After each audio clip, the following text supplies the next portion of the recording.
নীরব কূটনীতির শুরু। বাংলাদেশ ভারত সম্পর্ক কোন পথে? বাংলাদেশের director general of forces intelligence এর মহাপরিচালক মেজর জেনারেল মোহাম্মদ কায়সার রশিদ চৌধুরীর সাম্প্রতিক নয়াদিল্লি সফর আপাতত দৃষ্টিতে একটি নিয়মিত নিরাপত্তা সংলাপের অংশ বলেই মনে হতে পারে, কিন্তু দক্ষিণ এশিয়ার বর্তমান রাজনৈতিক বাস্তবতায় এই সফরের তাৎপর্য অনেক গভীর।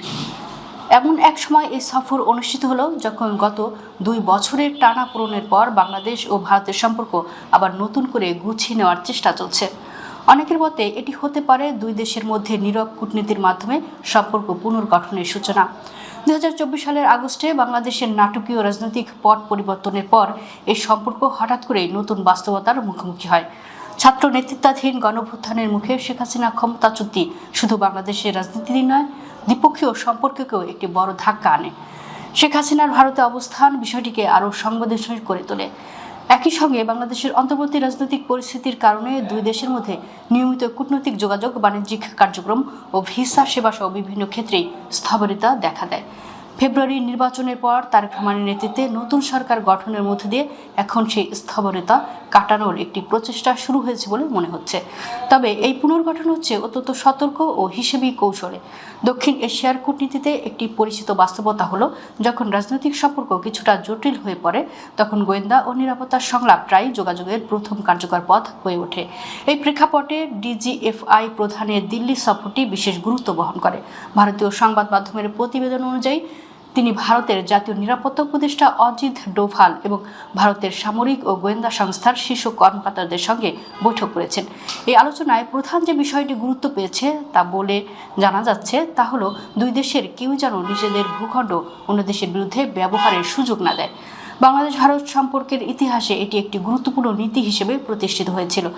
সাম্প্রতিক কয়েকটি কূটনৈতিক ঘটনা ও সম্পর্ক স্বাভাবিক করার ইঙ্গিত দিচ্ছে।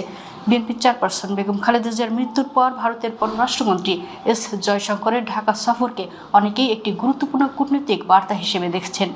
এটি ছিল নতুন রাজনৈতিক বাস্তবতার বাংলাদেশের নেতৃত্বের প্রতি ভারতের আনুষ্ঠানিক শ্রদ্ধা ও সম্পৃক্ততার একটি প্রতীকী পদক্ষেপ। একইভাবে তারেক রহমানের শপথ অনুষ্ঠানে ভারতের লোকসভার স্পিকার ও পররাষ্ট্র সচিব পর্যায়ের প্রতিনিধিত্ব ও দ্বিপক্ষীয় সম্পর্ক বজায় রাখার আগ্রহের ইঙ্গিত দেয়। তবে সামনে বেশ কিছু জটিল প্রশ্নও রয়েছে। এর মধ্যে সবচেয়ে সংবেদনশীল বিষয় হলো শেখ হাসিনাকে দেশে ফিরিয়ে আনার দাবি। নতুন সরকারের জন্য এটি একটি গুরুত্বপূর্ণ রাজনৈতিক ও আইনি প্রশ্ন। অন্যদিকে ভারতের জন্য এটি একটি জটিল কূটনৈতিক সিদ্ধান্তের বিষয়। এই ইস্যু কিভাবে মোকাবেলা করা হবে তা ভবিষ্যতে দুই দেশের সম্পর্কের উপর প্রভাব ফেলতে পারে। আরেকটি বড় বিষয় হলো গঙ্গা পানি বন্টন চুক্তি। 1996 সালের এই চুক্তির মেয়াদ শেষ হওয়ার সময় ঘনিয়ে আসছে। নতুন করে এই চুক্তির নবায়ন বা পুনর্বিন্যাসের আলোচনা দুই দেশের জন্য গুরুত্বপূর্ণ এবং রাজনৈতিকভাবে সংবেদনশীল। তবুও বাস্তবতা হলো, বাংলাদেশ ও ভারতের মধ্যে সহযোগিতার প্রয়োজনীয়তা অস্বীকার করার সুযোগ নেই। ভৌগোলিক অবস্থান, অর্থনৈতিক যোগাযোগ এবং আঞ্চলিক নিরাপত্তা সবকিছুই দুই দেশকে একে অপরের সঙ্গে ঘনিষ্ঠভাবে যুক্ত করে রেখেছে। এ কারণেই অনেক সময় দক্ষিণ এশিয়ার কূটনীতিতে বড় পরিবর্তনের সূচনা হয় খুব নীরবভাবে, আলোচনার টেবিলে নয় বরং পর্দার আড়ালে।